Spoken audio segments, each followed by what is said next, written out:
We do welcome you to the C&C Auto Show. I'm your host, Aaron Clements, and on this show, we talk about all things transportation. Whether you're a car enthusiast, maybe looking for some advice on how to maintain your vehicle, or even just someone that appreciates a good travel story, this show's for you. And we'll be covering everything from automotive repairs to electric vehicles and even the latest transportation technologies and news. So get ready, buckle up, and join the show. And I have wanted to have a truck driver on this show for a long, long time.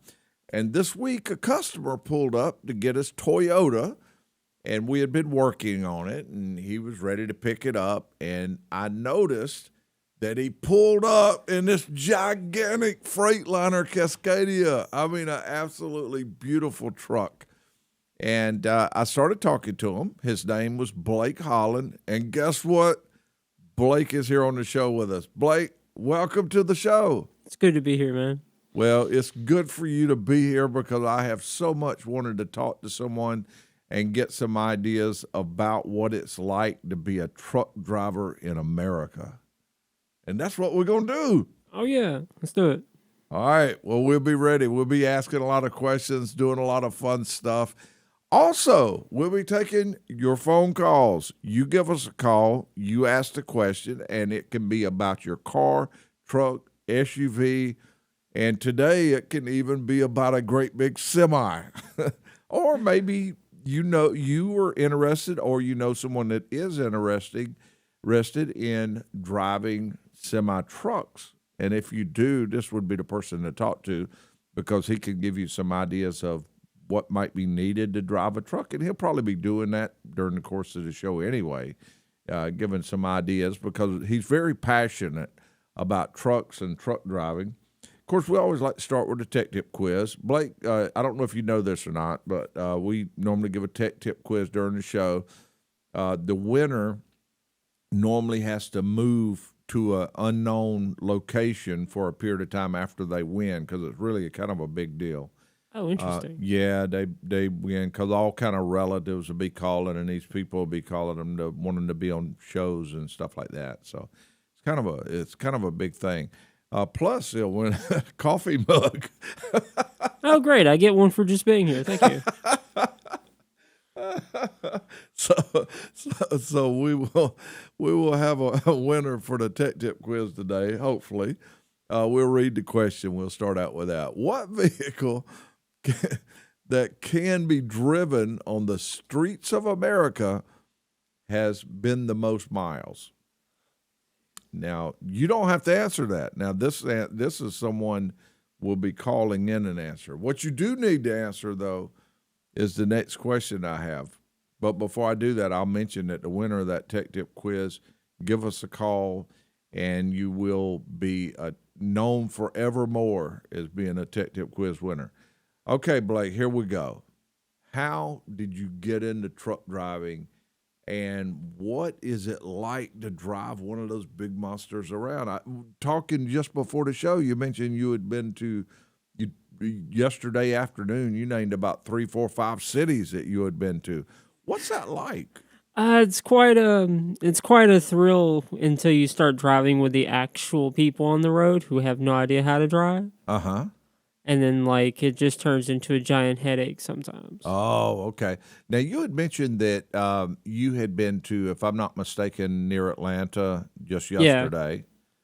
I was going to Comyards and picking up some paper boxes to take to a beer company. Uh-huh. Okay. So you'll get a call. They'll say, I need this done, need that done. They load the truck up, and boom, you'll take off and go. Now, I noticed when you pulled up, you were in your truck. Yeah, right now it's my only current means of transportation because my vehicle is in disrepair. Okay, so you drive that great big truck there, and I mean it is absolutely beautiful. Now, roughly, let's say that if you were driving that vehicle and you got a call, and do you normally make several different stops at one time? Do you travel? what's the average day like when you're in the truck? An average day is about 600 miles. The trip could be just about anything. It could be one load, it could be 3 loads, it could be a partial load, or you could be picking up somebody else's trailer that they had broke down in. So your day can just consist of just about anything during the day. Okay. Now, when we talked one time before, we talked about that big, beautiful truck out there. And you mentioned that it was fairly new. Oh yeah, I just received it. Uh-huh. When I started with the company, I got a 2019 T680 Kenworth, and just recently, before I got my dedicated route, they transferred me to a 2024 Freightliner Cascadia with 19 miles on it. Uh-huh. Wow, just 19 miles. Oh yeah, it's a lot better than the KW in my perspective. I got room to put a huge refrigerator from like a dorm room. So I can actually put food in there. We bought a table recently and we got an extension cord we could hook up. It's got its own generator. So when the truck isn't on, you can actually have power. So basically you can live in that truck as if it were a camper. Oh, it's a house, basically. All you need is a restroom, and you could stop just about anywhere to use a restroom. Uh-huh. Okay. So, and if I'm not mistaken, your wife is there now? Oh, yeah, she's asleep in the bed. She usually wakes up around 1 o'clock. Okay. Well, I imagine it's once you get used to sleeping, as the wheels are turning, then it's kind of relaxing. Oh yeah, for the first 2 weeks, it's mind-boggling trying to sleep with the wheels are turning under you. Wow, that is so amazing that you do that. Now, what do you think a truck like that would sell for? Oh, it's about $160K. Yeah, I was going to say 200 would be my rough guess, but and probably cash, by the time you do all the additions, about cash is about 160.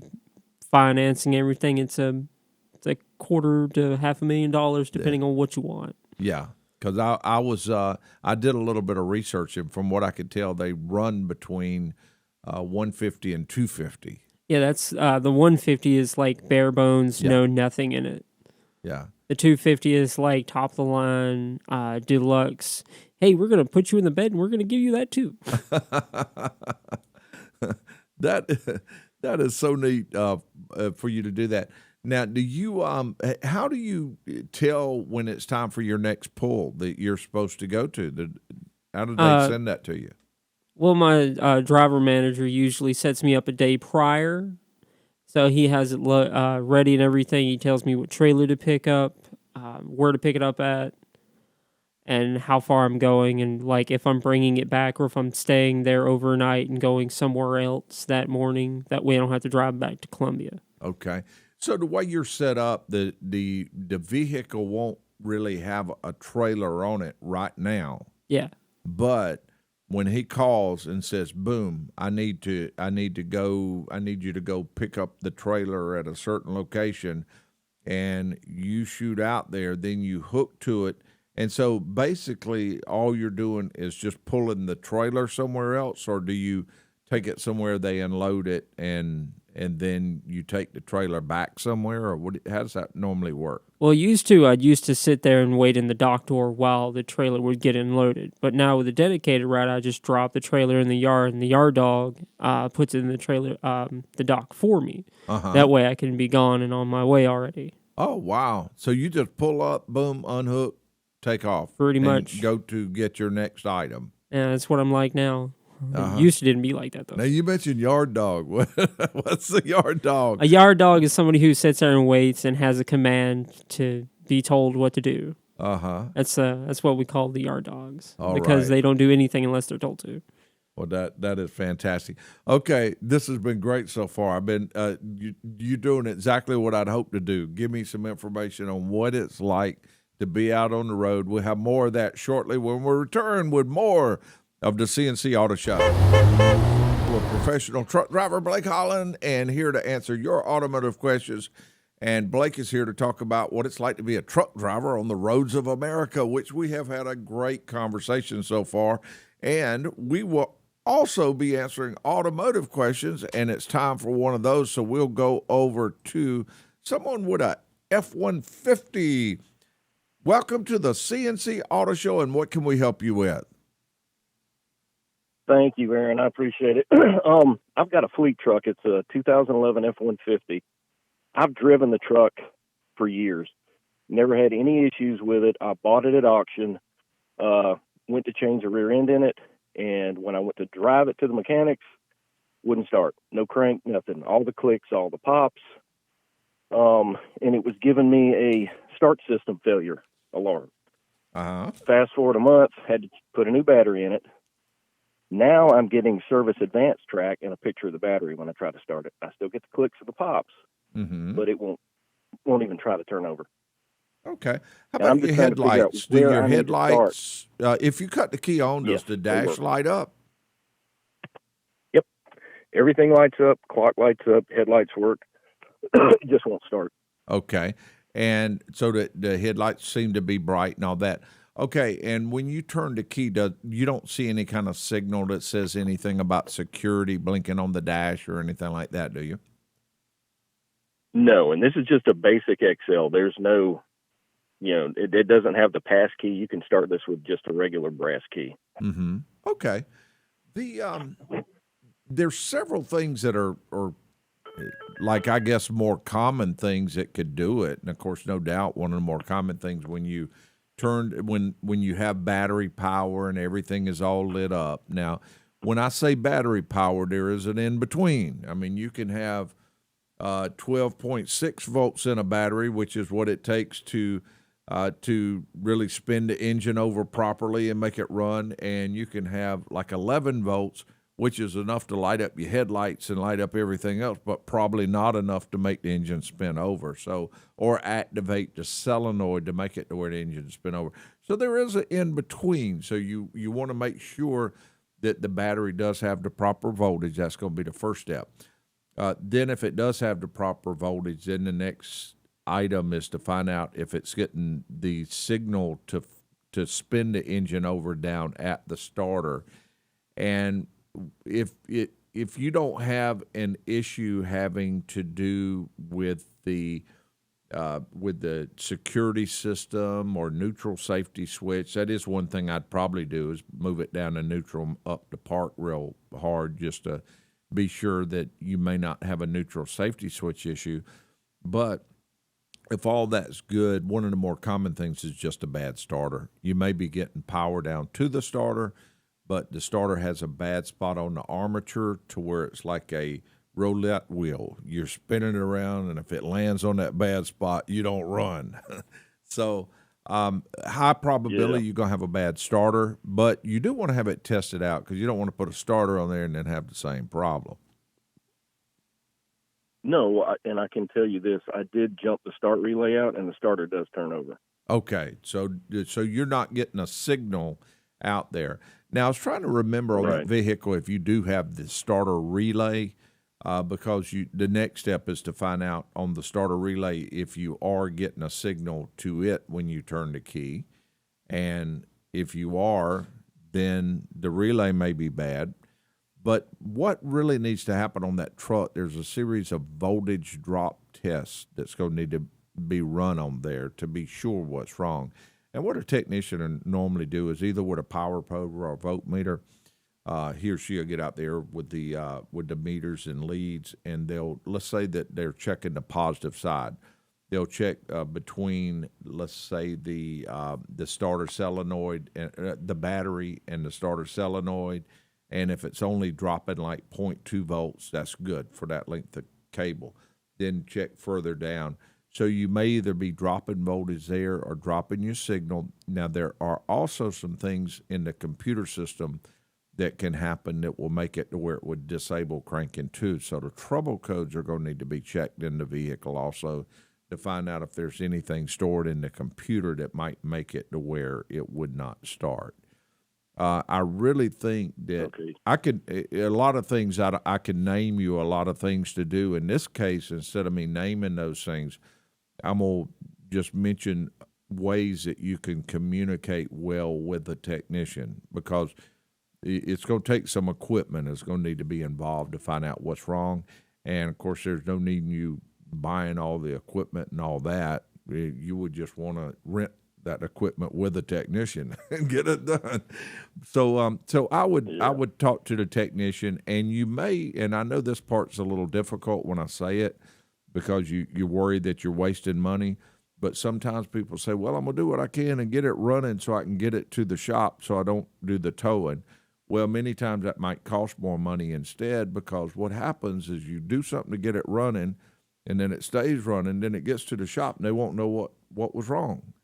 It's better if a technician's able to get the car while it won't start still, and then that person can trace it down while it's acting up and be able to tell. The only thing I would do minor is I would look in the relay box and find out if it does have a starter relay, or well, it would probably on that truck. It does, and they're interchangeables. Okay, did you already do that? It's got like a series of 7 relays, and I've changed all the relays out. I do commercial refrigeration, so okay. I'm very versed in multimeters. Now, did you try putting it in drive and then trying to start it in neutral? Yeah, that didn't work either. Okay, all right. Yeah, you're going to be ahead. And don't feel bad, because when my AC acts up at home, I go through the same thing. I end up having to call somebody. I'm sitting here saying I could repair a $100,000 vehicle and make it start again, and I can't make my AC get cold because they're computerized also. I can't stand to have anything beat me. So sometimes you have to just say, well, I don't have the equipment. It's better to go ahead and get it checked. And that's what I do with my AC also, because sometimes you just don't have all the equipment, because, of course, you're seeing everything computerized also, just like the vehicles, just in a different pieces of equipment needed to repair it. Oh, yeah. Yeah, and I mean, I've got a code reader, but I've learned that the difference between a code reader and a code reader is very vast, and there's not really anything in between. And I'm not getting any codes at all. So okay, well, there's other parts in the system that a code reader may not pick up. But now, if you are going to check things, just take the voltmeter out and just check the voltage in the battery and run those voltage drop tests. But you could even have an ignition switch bad. Right. And I want to check it from the positive side on the battery to the relay terminals. Yeah, just make sure you have voltage when you turn the key to the start position. Make sure it's going to the signal wire on that starter relay. And if you don't, then you could have either the computer's got it cut off, or a bad switch or something else. But that way you know which side of the system on, either the signal side or the power going, the main power going to the starter. 12 volt. Okay. All right. Very good. Well, thank you for your help. I certainly appreciate it. Oh, we appreciate the call, and we'll be right back with more of the C&C Auto Show. Ready to answer your automotive questions, and Blake here is ready to answer your truck driving questions. So we're doing both today. Number 800-224-9090. That's 800-224-9090. And we'll start out with, let's go to James. James, welcome to the C&C Auto Show. Hello there. Yes. Aaron and Blake. I got a question for Blake, and then I'd like to try to give you a wrong answer to your tech quiz, and we'll do it in whatever order you want to do it. Absolutely. Let's go with Blake first. He's ready to answer our question. All right, I got to know, what is it like now, and I don't know what your truck looks like. It's probably got one of these, but the extended cab, the sleeper cab, I think we all like to call it, who don't know a lot about trucks, but what's going on the inside there? What's the latest and greatest? Because it looks like you guys can live in those things if you wanted to. Back behind the driver's seat, what's the interior of those trucks like these days? Well, most of the cabin is the one I got is very spacious, so there's enough room for a pretty big refrigerator that I personally just picked up from Lowe's for like a couple $100. There's a top bunk now but there's no net for somebody else to sleep up there. So there's one for the bottom, but I'm running out of room personally to put things. There's a lot of space, but there's not a lot of storage space in this Cascadia. And James, I will mention, I walked out there when he arrived. I said, I want to see inside that thing. And I looked inside there, and he said, shh, but watch the sleep in the back. So evidently there's room for two to live there. Oh, yeah, there's a room for at least 3 people in this one to live. There's just not a lot of storage space anymore. Yeah. But there's a lot of space to live in now. Yeah. That's kind of neat. And I was talking before this, and he mentioned that usually when he goes places, he does stay in the truck. He enjoys getting a hotel room every now and then, but usually stays in the truck. So that's kind of it's just an amazing thing to hear that side of what people do, and I love that. Sometimes I just don't want to spend $100 for a hotel room either. Yeah. I'd rather go out and eat $150 at a casino. Yeah, that'll work. Yeah. Yeah. Amazing. How many quarts of oil does that crankcase take? That is a good question. I have no idea. Yeah. I would just, my rough guess, I mean, I don't know for sure, but like roughly 32, 34 quarts, something like that. Yeah, last time I seen somebody was taking like at least 25 to 30 in it. Yeah.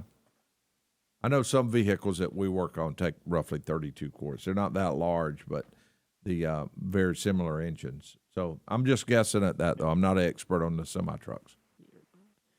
Yeah, I guess it's in the gallons, I'm sure. Yes. Oh, it probably is. It's probably in the book somewhere if I ever cared to read it. Yeah. All right. Oh, I changed my own oil yesterday, so I can tell you're not changing yours, but I don't blame you. Imagine the size of that drain box. Oh, good Lord, no. Like, you could never get me to change the oil in this thing. I'll change the oil in my car. But not this thing. It takes way too much. It's got like 2 or 3 oil filters. I ain't got time for that. Yeah. And James, Good. we are ready for you to answer the Tech Tip quiz. Are you ready?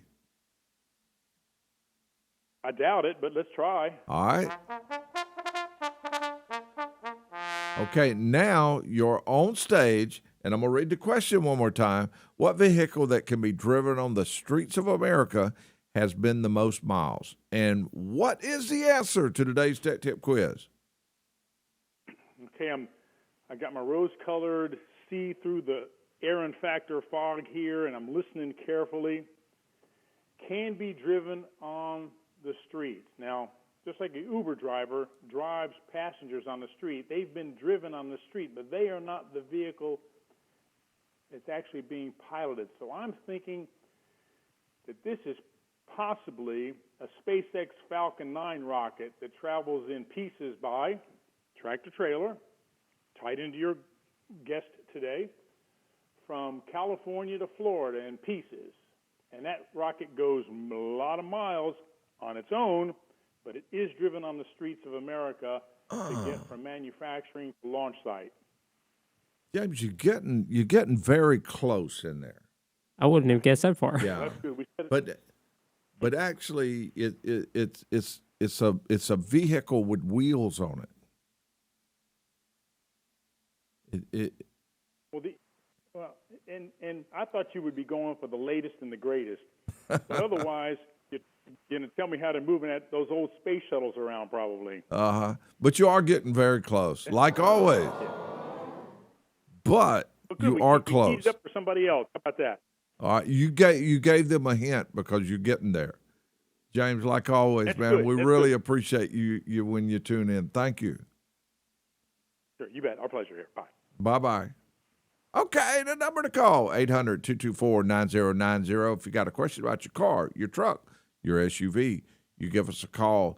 And I think that James Pate moved us a little closer to the Tech Tip quiz there, which is fantastic. So he gave he forged the road ahead. Let's go over to Tommy. Tommy, welcome to the C&C Auto Show, and what can we help you with today? Thank you for taking my call, and thank that truck driver for all the goods that they deliver so we can keep going. Absolutely. They are truck drivers. America would not move without truck drivers. I wish sometimes they had a little more respect. Sometimes. Yeah, that is, well, you have my respect. I can tell you that, because I've thought about that many times, what it must be like to drive one of those trucks through a city like Atlanta with the traffic all to the sides, and people more than likely pull it out in front of you and then slam it on brakes. Oh yeah, 5 miles an hour going nowhere. All of that other stuff. And you have my total respect. I know that, and all the other truckers out there, because you're needed to. We wouldn't be able to function without truck drivers. That's just cut and dried. All right, Tommy, what can we help with? I have a 2011 Nissan Frontier truck, and I had the fuel pump replaced. And anyways, after I had driven it a while, the line started leaking where it connected to the fuel pump. So to make a long story short, I have taken off bought a new line to hook to the fuel pump and hook into up underneath the truck there, where they make a joint there from going from that plastic line to a metal line.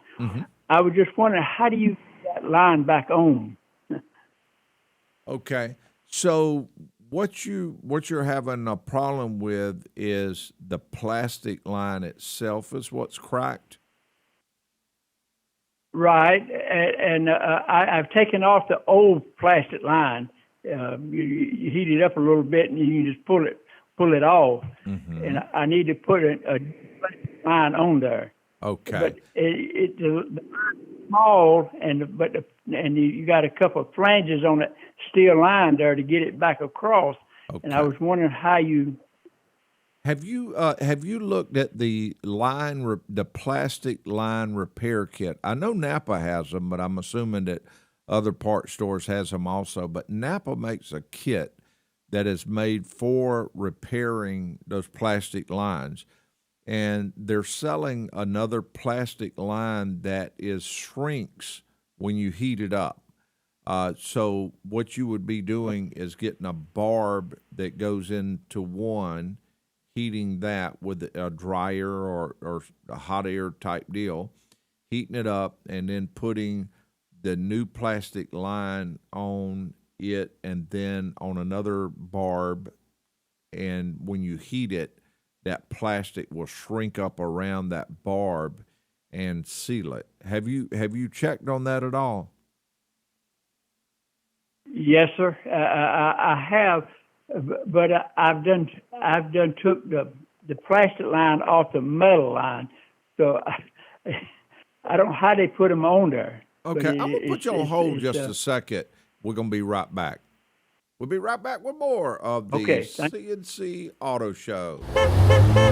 And we are talking to Tommy. Tommy's got a 2011 Nissan Frontier, and he had a fuel pump put in, lines leaking, and he is trying to figure out what to do because it's one of those plastic lines. Tommy, are you back with us? I'm back with you. Okay. I do know that we've repaired those plastic lines with that plastic line repair kit, but I think your biggest problem is how to get the metal into the original line that's already on the truck, right? Yes, sir. Yes, sir. Okay. And you're talking about the line that runs all the way from the back of the truck to the front of the truck. That sound right? Yes, sir. Okay. You might end up, have you checked to see if you can purchase that whole line, that whole length of line, new? I purchased. They have. It's a short piece, maybe a little over a foot long, that you can. That I didn't. That goes onto that metal line there, but I didn't. The line that runs from the front to the back is up in the frame section there, and it's got other lines in there with it. I haven't tried that there. Okay. But you may end up having to buy that whole deal to make it work. Now, I think what you're probably running into is the line that's originally on the truck. You can't heat it up and make it shrink up to the barb. Does that sound right? Right, yes, sir. Okay. Yeah, and you may end up I've seen some cases where somebody had put a clamp on it, but once that end is broke, it goes up all the way up to the front of the truck. There's a chance you might have to replace that whole line to make it where it's not going to act up again. So yeah, and there's a high probability you're going to end up having to get that line from the dealership, unfortunately. And with that, it's just going to be to replace that whole deal. All right then. Okay. Yeah, I wish I had a better answer for you though. I got a question. Have you taken it back to the place that you had it worked on? I mean, if it's leaking because they fixed it, shouldn't they be responsible for it? Well, it was an individual that was helping me out do it, So it wasn't a shop I took it to. Yeah. Okay. Yeah, check on getting that whole line. It might not be as bad as you think it is, though. Okay, then. Okay. All right, then. Hey, good luck, Tommy. We appreciate the call. And the number to call is 800-224-9090. And if you have a question about your car, truck, or your SUV, you give us a call, and we will go over to the next caller. I think this might be Timothy. Timothy, welcome to the C&C Auto Show, and what can we help you with today? Good morning, Aaron and Blake. A quick question and then a question for Blake. 2006 Highlander, Toyota Highlander. The driver's side back brake lights are intermittent. The bulbs work, but every once in a while when I hit the brake, the lights don't come on. Got a couple quick checks for me, what I can do for that? Yeah. Does this vehicle have a trailer hitch on it? No. Okay. The reason I say that is a huge amount of problems that we run into on vehicle brake lights end up being something to do with a trailer's been hooked up somewhere. But if it's not that, I would say the more common thing that we would run into would be the brake light switch itself, or a connection at the brake light switch. And you mentioned that some of the times, did you say that neither of the lights come on, the left or the right, or did one side come on and one side did not? Yeah, the last one. The passenger side brake light comes on all the time, but the driver's side brake light does not. Yeah, by far the more likely thing is the socket itself that the bulb is going into. We run into a lot of sockets that just plain go bad over a period of time. Sometimes you can take the bulb out and you can take a little something and clean the contact up a little bit, and then maybe even bend the little prongs up a little bit to make it to where to make better contact. And many times that may solve the problem. Other times you just have to replace the whole socket. You can tell if that's it or not by, well, especially if you could hit it one time and find that it don't work 3 out of 5 times, then you could take either a voltmeter or a test light and hit it maybe 10 or 15 times, and if it works every single time, then you know that that's what it's going to be. I believe I would start with just cleaning that socket out real good and trying it and see if it acts up again. Well, I'm not sure that's the issue because I've got 2 bulbs for the brake light, and they both don't come on at the same time. I mean, when it's intermittent. So I tend to believe it's not the socket. Yeah. Now, it wouldn't be the bulb, but it could be the socket. And that's one of the more common places we run into it is right where the wire comes from the body and then goes to the socket itself that the bulb goes into. Right in that area is where we run into a lot of problems with those on there. And, of course, you say it acts up pretty often, though, so you'll be able to hit it. Like if you was to hit it 5 times, you think one of the times it wouldn't work? No, when it's intermittent, it's either working when I check it, and then once in a while I get told by a friend, hey, your back light's not working for brake lights. And well, I'll double check those sockets. Let me ask Blake a quick question. I know you've got some pet peeves, Blake, about us civilian drivers who share the road with you. So why don't you tell us some of the things that us vehicle drivers should not do, or what are things you can vent on and let us know how we're screwing up? Well, one of the things that I can't stand the most is probably people don't know how to slow down. They think they need to pass you, they need to speed up. But most people forget if you slow down, you can still get behind somebody and still pass them, especially when you're getting on and off the off ramps. Like, you don't have to speed up. Well, on the on ramps, you do with the merging. But when you're exiting to an off ramp, you don't have to speed up in front of me and cut me off. You could just slow down, get behind me, and still merge off the highway without trying to kill everyone around you. Because I got taught in school, if you get in front of me, I'm going to run you over. Yeah. If I switch lanes, that's my fault, and hit somebody else. Mm-hmm. So if you get in front of me, you're pretty much going to get splattered. And your stopping distance is a lot longer than an average vehicle stopping distance. Sometimes I don't even think there is a stopping distance. Yeah. But I've learned a long time ago, whatever the speed limit is for me, for you, it's not for me. Because I am in the regular highway, like in the cities, I got to go 10 to 15 mile an hour less than what the posted speed limit is, because red lights will catch you.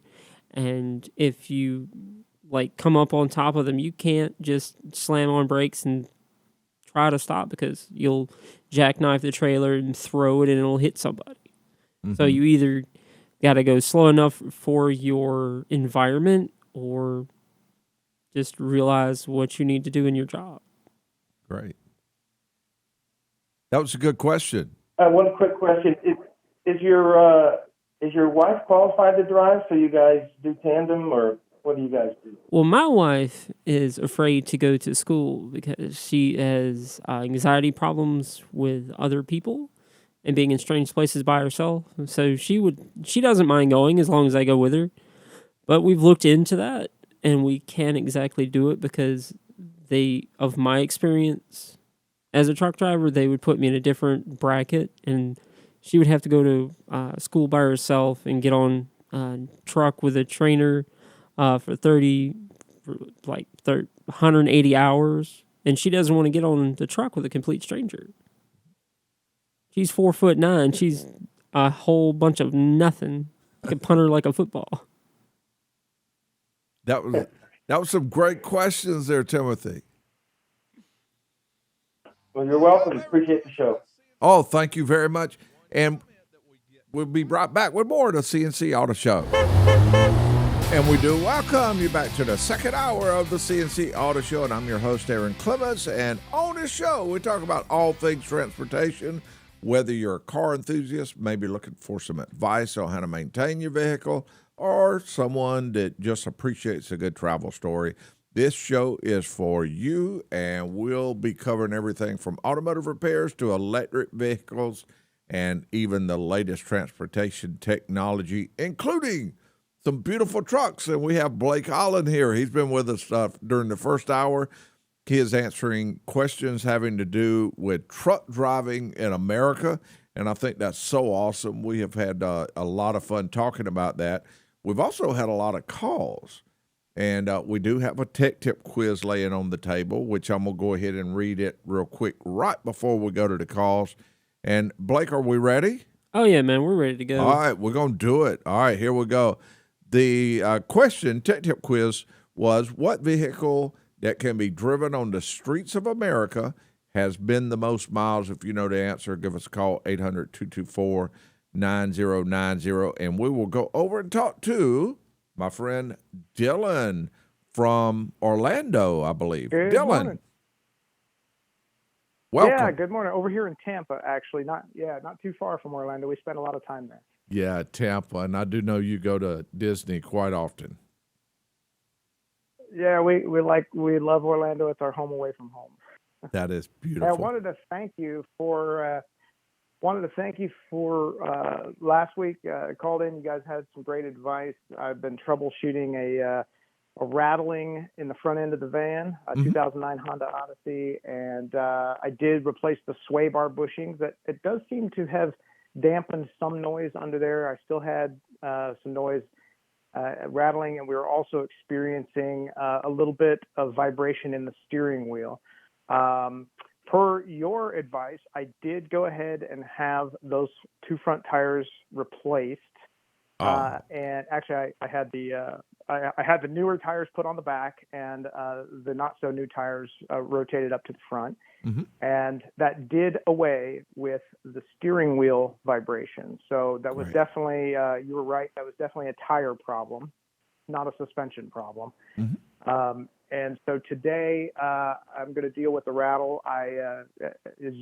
As you know, I was looking at replacing the tie rods, and you were skeptical that was going to solve that problem. And I remember you saying that more often than not, the rattling that I'm describing is in the linkage, is in the sway bar links. So I'm going to replace those sway bar links today because they're cheap and easy. So I'm about to get that job going, but I wanted to call and thank you for helping me troubleshoot all this from cheapest to most expensive, from easiest to hardest, and couldn't do it without you. Hopefully we'll get that rattle taken care of today, and we're going to hit the road Tuesday morning and head to Pigeon Forge, Tennessee for a vacation. So hopefully we'll be safe and reliable on the way. So I appreciate everything you guys do. We really thank you. Dylan, you're always a lot of fun to talk to because you actually have a lot of passion when you're working on a car. You can tell that you're not doing it just because you have to do this. I think sometimes you look at them as a challenge and you want to learn more and do more, like many others want to do. The gentleman with a AC problem called a cranking problem with his truck. When I mentioned getting diagnostic run, he was kind of disappointed with that because he wanted to find this problem himself. And I think that's what you do many times with your vehicle, and I like that. When you start to put those sway bar links on, remember to give that thing a good scoot, a PB blaster on there to keep those threads loose, and kind of tap them a little bit, let that stuff soak in, and change those sway bar links. And it would be great if that would solve your rattling noise.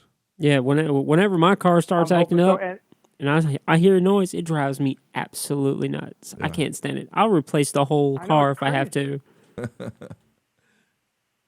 Well, I'll tell you what, my wife said, she's like, "What's that noise?" I said, "That noise is the sound of no payment." That's my favorite kind. That sounds like the car's going back. Dylan, we always appreciate you calling in like that and keeping us updated and keeping us updated on the challenges that you have when you're repairing these. I love it. No, I'm with you guys. And my wife, she likes to work puzzles in her spare time to keep her mind sharp, although she's a homeschool mom, so she's working puzzles all the time. But she likes to work puzzles, and she said, "Well, your puzzles that keep your mind sharp are your automotive repairs." I said, "Yeah, but I just wish my puzzles weren't so frustrating all the time." Or expensive. And hey, I wanted to say, or expensive. I want to also say, hey, Blake, thanks so much for keeping America moving. I really appreciate your service. And also, I don't know about you, but your favorite stops along the road. I'm curious. I'm a Buc-ee's guy, so I didn't know if you had your favorite stops along the road. My wife has been telling me about Buc-ee's for a long time. I've never actually stopped there because there's no place to park the truck. That's what is amazing to me. Buc-ee's is not really a truck stop, if I'm not mistaken. It's super huge, but there's nowhere to put the thing. They have 100 gas pumps, but they're just for vehicles. Yeah, we're going to make this giant space and have no place for you. My places to stop are really the big national things. The big national parks and the forests. Like all that. Last place I stopped was in New Mexico over an arch, and we went mountain climbing on it. And I have pictures from that. It was great. I even lost her along the way for about an hour because I went down the side of the mountain and I told her not to go down because I didn't want her to get hurt. I didn't mind if I get hurt, but I don't want to see her hurt. I was like, I just broke a leg. I'll be fine. You broke a leg. Oh, it's time to go to the hospital. Give me a piece of wood and some duct tape. Yeah, so and I'll be Dylan, okay. it does sound like they have some good times on there. I realize there's challenges to doing that, but just living. I mean, he's talking about New Mexico, and I mean, just different place every day. It's kind of amazing. Really, really neat. That is neat. Usually 3,500 Well, thank you miles in guys so 7 much days. for all you do. What now? That's incredible. Yeah, 3,500 miles in about Well, 7 days. thanks both of you for all you do. You're welcome, man. You have a good day.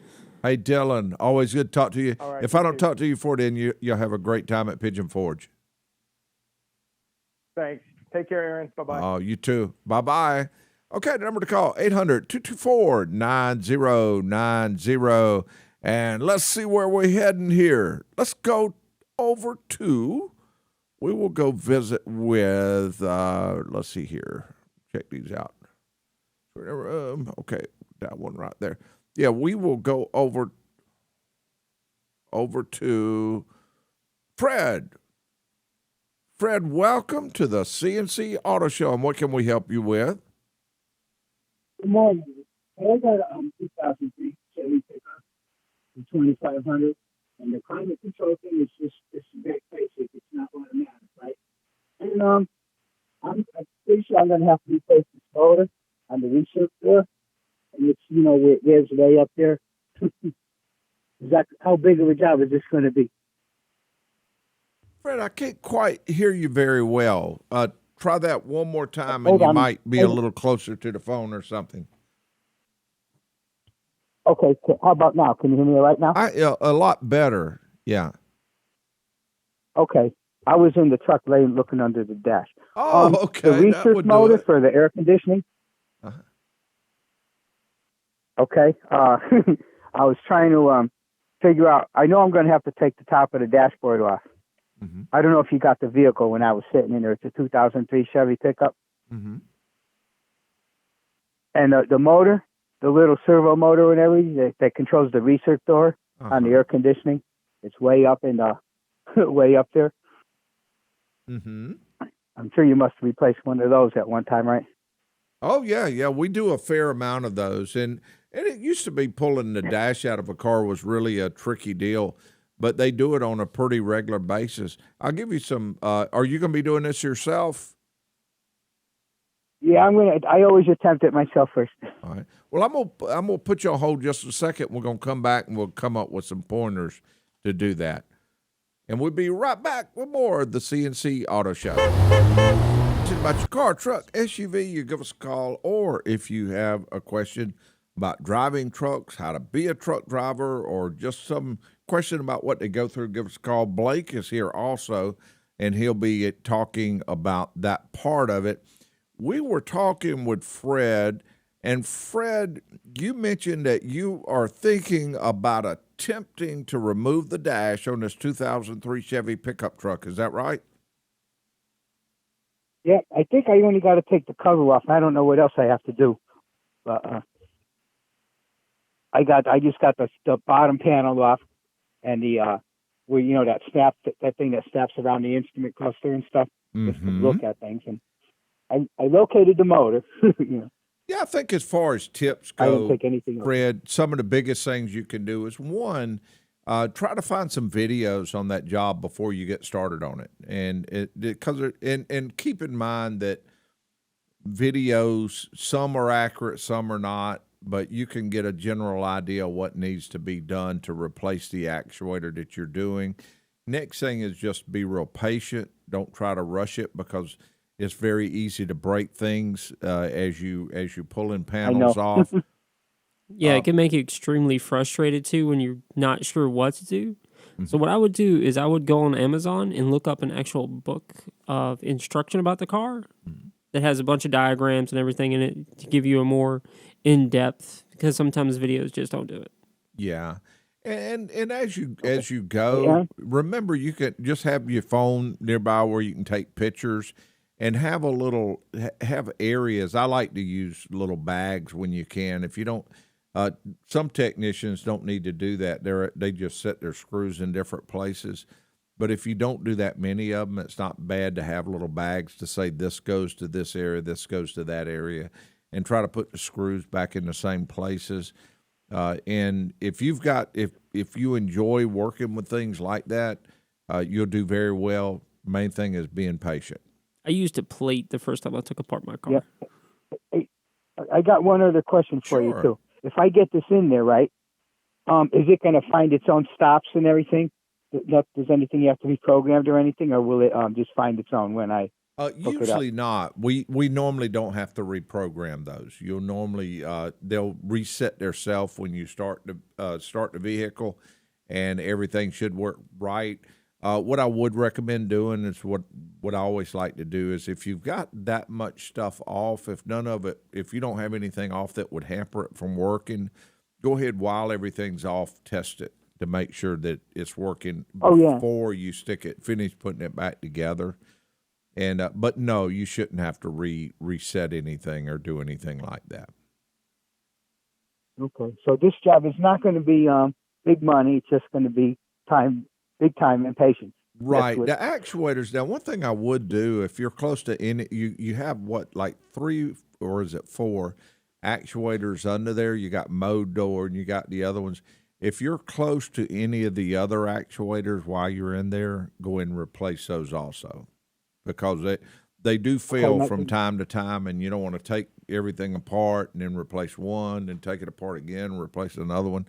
Go ahead and get any of them that you can get to at the same time and go ahead and replace them all. Oh, and Dorman makes some very good actuators also. I don't know if you've got the brand, but they make those actuators and they do very well. Okay. I was at O'Reilly's. I don't know what brand he told me. Probably Dorman. Yeah, they would have Dorman products. Yeah. Mm-hmm. Yeah. I got one other thing. It wasn't Dorman. The resistor setup with a relay on it for the the speed control for the fan. Mm-hmm. Yes. They had their own brand, whatever. Mm-hmm. That's easy to replace though. And he told me it was a lifetime guarantee. So. Yeah. It sounds I got one like other you quick got it question handled. Are you going to be doing that today? Mm-hmm. I don't know. I'm putting a motor in my boat today. Oh, okay. I don't know if I'll get to that today. All right. But well, anyway, good luck I got one other question for you. Hey, when you do, because I know you'll do well. Hey, can you answer one more question real quick? Sure. Mm-hmm. Okay. Hey, have you ever taken apart an instrument panel, or you just replaced them? Not in a long time, because usually you just get remanufactured panels now. You don't have to go get a brand new one. Usually you can go to either O'Reilly or Napa or other places and purchase a remanufactured instrument cluster if you need one. A few models, there's been a few little things that we've done to some, and every now and then if you got a real rare instrument panel you can't find, I have gone inside of them and made little not welding, but little solder joints and things like that. But as a general rule, I hadn't taken one apart in many, many years. Because I got 2 lights out, you know what I mean? It's probably a LED soldered in or something. Mm-hmm. And I was thinking about maybe if I could get one from the boneyard, I could take that one apart and swap. There's got to be at least a couple good ones in there and put them in mine. I'd take the one out of the junkyard if you get it at a good price, and you probably will. Take it apart first. Don't take yours apart yet until you find out. That's what I would use that for the learner, you know. Exactly. That's what I was thinking. I have broken a lot of things in a junkyard trying to figure out how to fix my car. All right. Hey, okay, Fred, we sure do appreciate the call. Right. Have a good day. Thanks. You too. Bye-bye. Okay, before we go to the next call, I have to ask you this. We got about a little over a minute. How did you meet your wife? I met my wife on a dating app 300 miles away while I was in Minnesota. Right. I had a few pictures of myself. She liked my tattoos, and that's basically how the conversation started. It was about a week or 2 before I could actually get back over there. So when I actually did, we met up a time and everything, which did not work out at all, and I ended up seeing her about 12 o'clock at night, and she brought me some roses. She got you roses, and then after that, what did she do? We got about 30 or 40 seconds. Because we talked about this during that break. All right, she quit her job. Yeah, she worked at Popeyes, put in 2 weeks' notice. About a week later, jumped on my truck because I was like, I'm coming back. I don't know when, but I was like, hey, do you want to go and have an adventure? She was like, sure, let's get out of this place. I don't like it anyway. And our next place was in Colorado, and we went and seen the mountains, and we stood on top of the world, and we looked around, and we was like, hell yeah, we're here. So you two have been together ever since. You went by, picked her up, she put in her notice. A few days later, she jumped in the truck, and y'all have been together since. Oh, yeah. I think we've run out of time, too. Amazing. Okay, time to take a break. We'll be right back after this. So we are going straight over to the calls, and we had a question, or an answer from Jeff. Jeff, welcome to Hey, Aaron, how you doing? Go ahead. Yes, sir. You there? I am here. We're ready for you. I'm traveling down Route 81 with my brother, picking with a long trailer, bringing home some old square body Chevys, and I'm listening to your radio show, and I think I know the answer to your question. Oh, wow. And that is such a backdrop that you just painted for us. Route 81. And we have a truck driver sitting here with us that's driven all over the country. And you wouldn't believe some of these stories I'm hearing during the breaks. I love them. I asked him, could we talk about them? Which we'll probably cover another interesting one shortly. But, Jeff, you know what we got to do before you create an answer. Nope. First, I need to put you on stage. Then I need to read the question. What vehicle that can be driven on the streets of America has been the most miles? And what is the answer to today's Tech Tip quiz? Well, besides my brother's GMC diesel that we've been up and down 81 about 1,000 times with, I think it's a Tesla Roadster. Do you know why I think that? A Tesla Roadster. Now, why would it be a Tesla Roadster? Because I think there's one flying around in space that can be driven on the road, but it's up there in space with a CD player playing, I forget what song it's playing, but I know it's up there still. Hadn't fallen down yet. Thank you very much.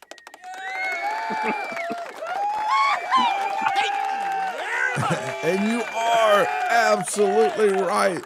The Elon Musk Red Roadster that was launched into space has logged more than 2.5 billion, that's what a B, miles in space, most through a barren vacuum, though in 2020 the vehicle made its first close approach to Mars, passing within 5 million miles of the planet, or that's about 20 times the distance between the Earth and the moon. You know, I believe if I could have any car I wanted, I believe it would be that Red Roadster. Wow, wouldn't that be something? So cool. I don't know. I kind of have the car I've always wanted. You have a Toyota, don't you, Blake? Yes, sir. I have a 1997 Toyota Celica. Jeff, you are a winner, and while Blake's talking here, if you don't mind, hang on here, because this is Blake's being very open with us. Blake, you mentioned that you met your wife and she quit her job. You met at 12 o'clock midnight, and you talked. She brought you flowers. You quit your job. No, she quit her job. I didn't quit my job. She quit her job, and then you come back and guide her, and you two got in the truck and been going ever since.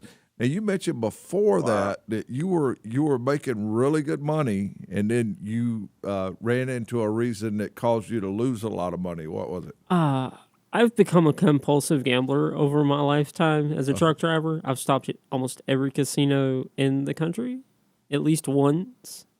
I'm not a big Vegas fan, but I love the Midwest, the ones in the middle of the country, Ameristars, WinStar, all those. The most money I've ever lost at one time is probably about $150,000 to $180,000 on a poker table. So you go in some of the truck stops and they'll have like machines or either tables and stuff like that. No, you have to actually go to a real casino over that. I don't particularly like slot machines.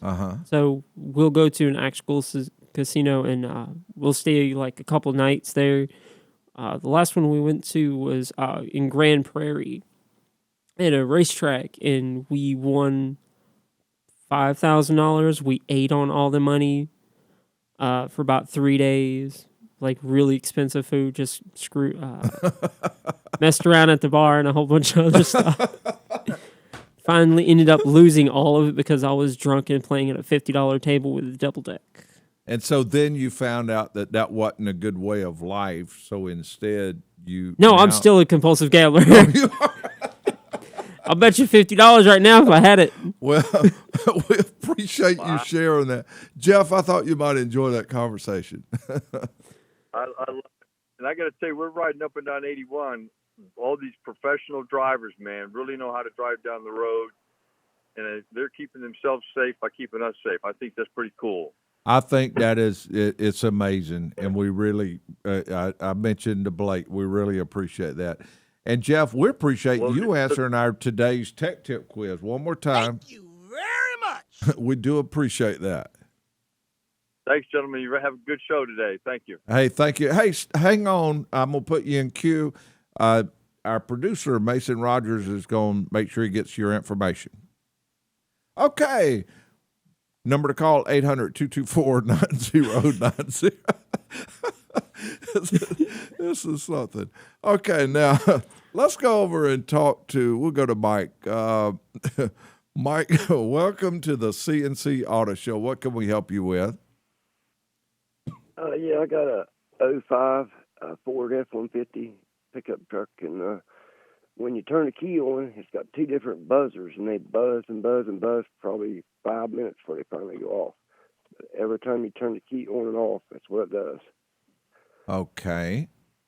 All right. Now, the buzzer, are you seeing any warning lights on the dash when the buzzer is going off, like door ajar or anything like that? One of them is for the seat, but the other one, I don't know what it is. Okay. Does he, I mean, you talking about just one buzzer is for the seat, but you're not showing any kind of indication on the dash panel of saying that anything is wrong. Is that right? Yeah. No, the one you can see on the dash is for the seat. Oh, okay. And then it goes straight to another different type of buzzer. Like one's a high pitch and one's a low pitch. Okay. And they just keep going back and forth. Okay. Now, with that, do your dome lights cut off when you close the door? Yes.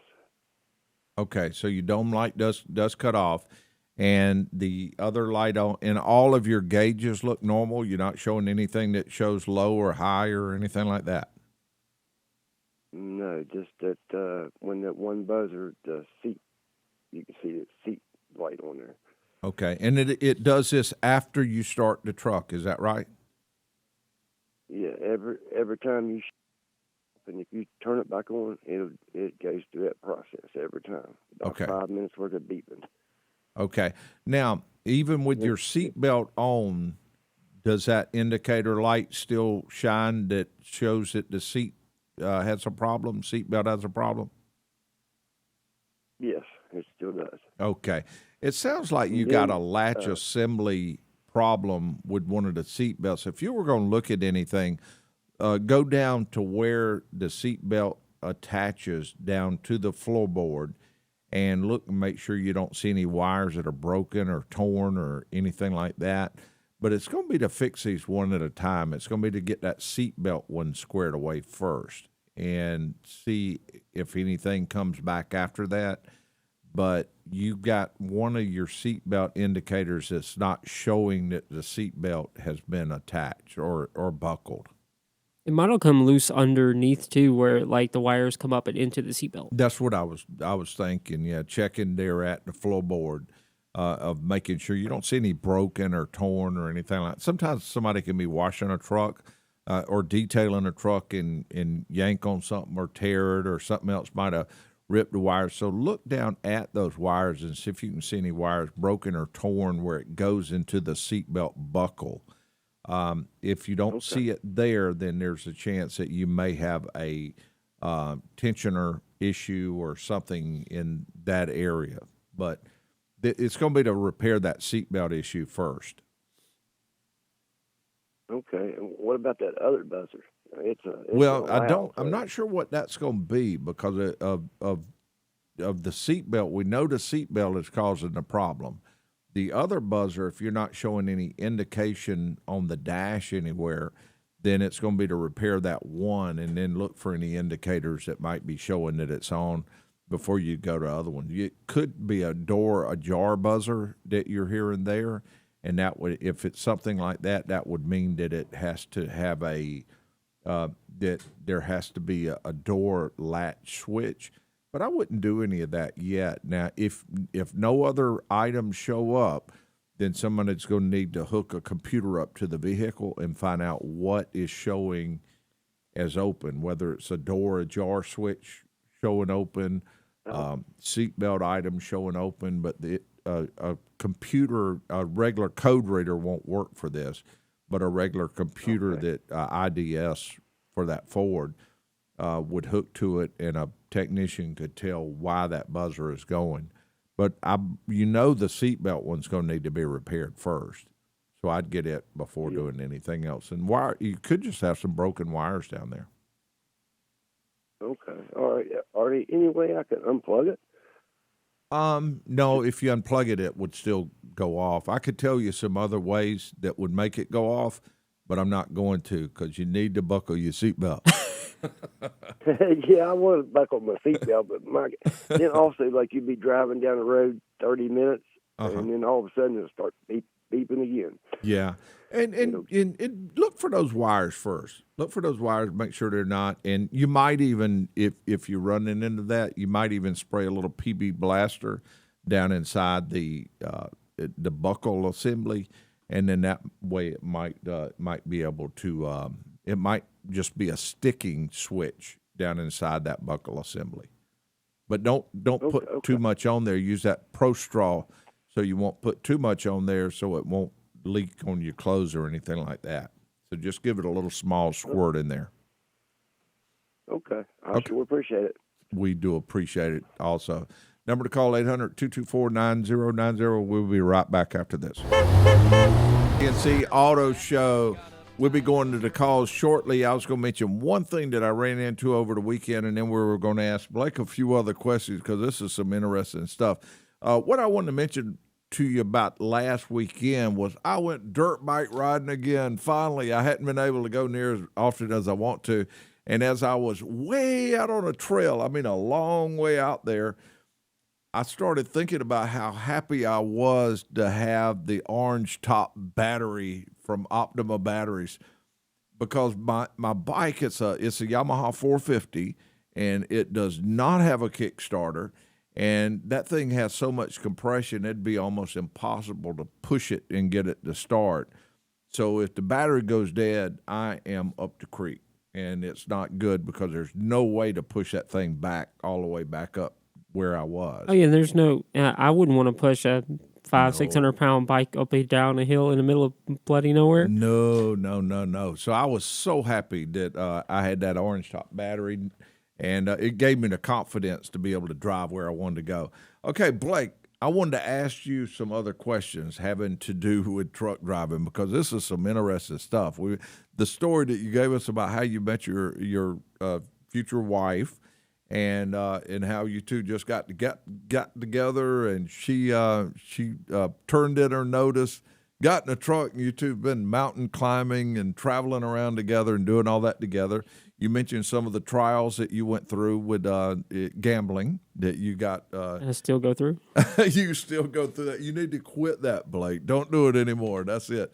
But some of the things that I was wondering, what do you feel like has been what's one of the hardest things about driving a truck?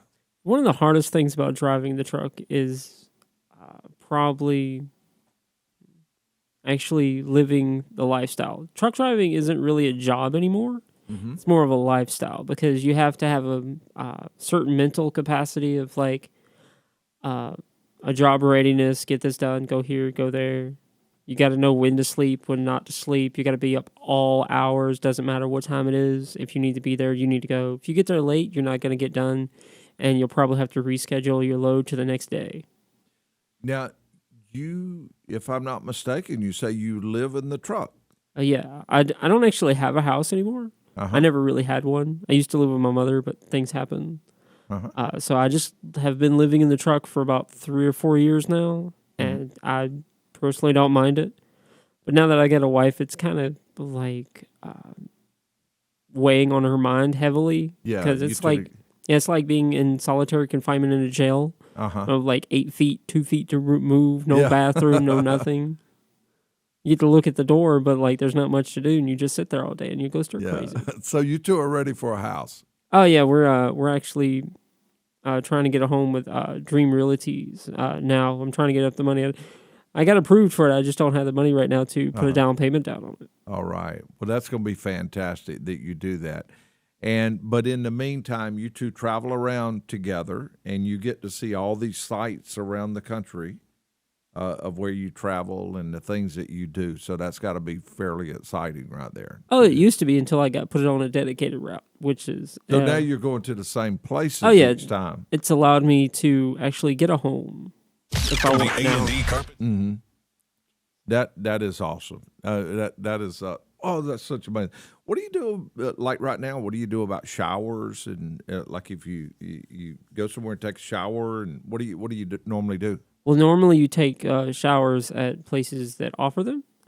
There's Love's, Pilot, Petro, TA, and a couple others. But whenever you fuel up at least 50 gallons, they'll give you a free shower credit that you can use. Otherwise, it's $16 a shower. Wow. Okay. And different states have different prices of like $20 to $25 for showers. Yeah.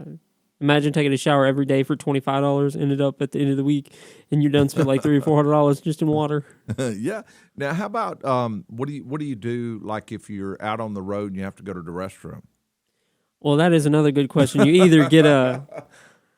Well, one time I had to use the bathroom, and I used it in a box, and I threw it out the window. Oh, you didn't have a choice? I did not have a choice. We were lost in the middle of nowhere, and my truck driver trainer his name was Shin, and he just got to America, and he didn't speak really good English.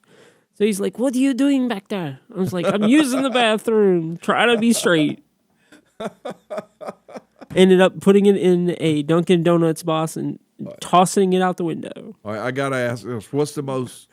Well, we won't ask this. We'll go a quick question first, and then after that, I'm going to ask you a final question here. Let's go over and see if we can help Charles. Hey, Charles, welcome to the C&C Auto Show. What can we help you with? Hey, thank you, Aaron. Well, I've got a 2001 F-150 5.4 Triton engine, and it just turned over 400,000 miles. And I've got a oil leak on the passenger side. You know, where the head attaches to the engine. Mm-hmm. You know, it drips onto the manifold and burns off. And I was wondering, I don't have anything to lose, so I thought I would ask to see if you have any recommendation of any kind of oil treatment that I could pour into the engine to help stop that oil leak. Is it leaking very bad?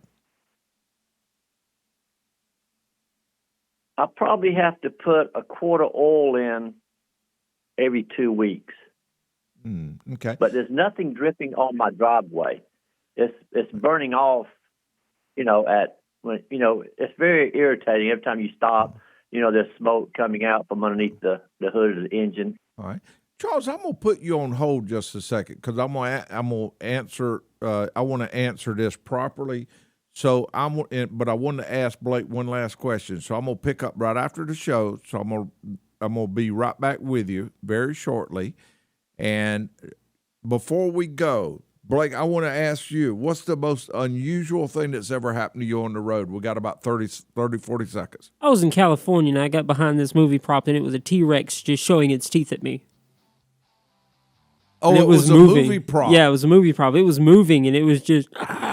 all kinds of stuff. Just I was like, man, this is the craziest thing I've ever seen. And you were going down the road with a T-Rex looking at you. Yeah, it was just in front of me in dead stop traffic. And I was like, I think I've lost my mind. All right. I'm in the twilight zone for some reason. We're out of time. And Blake, we want to say thank you very much for being here. We enjoyed talking to you. You're amazing, man.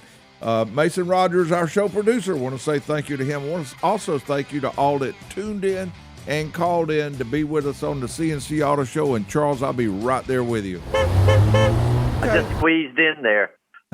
Now, has anybody diagnosed that vehicle yet to tell you Yes. what it is leaking? Yes, Butler Automotive. Okay, good. I thought it was a valve cover gasket leak, but they said no. And did you get an estimate on what it might run to put a valve cover on there? Yes. Uh-huh. No, it's not. It's not a valve cover gasket leak. It's a head leak. Oh, a head leak where it bolts to the engine cylinder head. Okay. And how much did you say it was leaking? Are you getting drips on the ground under there, or no? There's no oil drip on my driveway. It's just when I'm going down the road. You stop and then it smokes. As it burns off the exhaust manifold. It's about a quart, probably every 2 weeks, maybe 3 weeks, a quart of oil. Yeah. So how much did they say it was going to cost to put new head bolts in it? It's a little over $3,800. Yeah, and I'm not sure if I would recommend doing that with the miles that's on there. You might do that, and then eventually something else, and eventually something else, and next thing you know, you done spent a lot of money, and still running into issues. I don't know of any simple way simple thing that you can do to make the head stop leaking. Now, if it was a coolant leak, I'd probably have a few ideas that you could try that would be very little. On an oil leak, they do make some different things as far as conditioners for oil that's supposed to help with things like that. But in most of those, they can cause more harm than good. So I don't know of a good solution for that. I believe if the smoke, is the smoke a lot of smoke or just a little bit? You can just see a little bit coming up. It's just a little. I mean, whenever you stop, it comes up on the passenger side of the hood, in that area. Okay. I believe I really think that you can buy a lot of oil for what you can replace that head bolts for. And if that smoke's not bothering you a whole lot, I believe I would just go in ahead and let the engine finish itself on out. 400,000 miles. What I try to keep from happening, I see people do this sometimes. They'll have a vehicle that's been really good, been a lot of miles, been a great vehicle for them, and then something will go wrong. They'll spend $1,000, and then that didn't do it. And then they say, "Well, I've already spent $1,000, so now I better spend this other $1,000." Next thing you know, they got $3,000, $4,000, $5,000, $6,000 tied up. It's a new down payment for a car, right there. Yeah, and instead they could take that same amount and go ahead and just start getting ready to invest in another vehicle. And I think that's what I would do with that. Right. I would just drive it until it got to the point you say, well, I don't want to do this anymore. And you can still sell the truck if you needed to, or you might decide you love the truck and just want to put an engine in it. But I don't think I would. I thought about that. Yeah. Mm-hmm. Yeah. Now engines are pretty expensive. They you get into engines now. You can't get a used engine for that vehicle because it would have too many miles. So you would end up having to get a reman, and you could get into $7,000, $8,000, $9,000. Oh yeah, and then you could put that on a down payment on a new truck. Yeah. So the problem with having a vehicle that's some people like their old truck. Too. Do what now? Well, I do like this truck. I just had the coils. The first coil pack just went out, so I just had all of them replaced. Yeah, and that was the way. That was a good way to do it.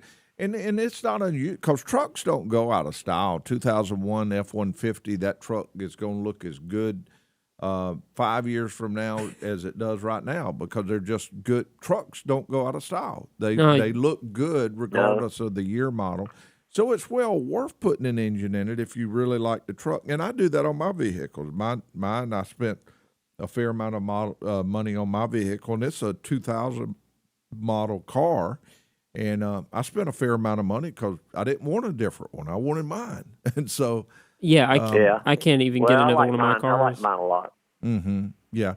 So you may just take that money that instead of trying to do anything different on the car, just go ahead and consider putting it away and then making that decision on if you'd want to invest that money on putting an engine in it or invest it on another vehicle. But that way you're not taking a chance on wasting any money. All right. Well, thank you, Aaron. And one thing I'd like to say is I appreciate your show. And I noticed that you're very thorough and patient with people on the phone, which is, a nice thing to be. Well, actually, most people are real patient with me. So it kind of works both ways. But we really do appreciate it. And thank you very much for giving us a call, too. All right. Thank you. Bye-bye. Hey, thank you. Bye-bye.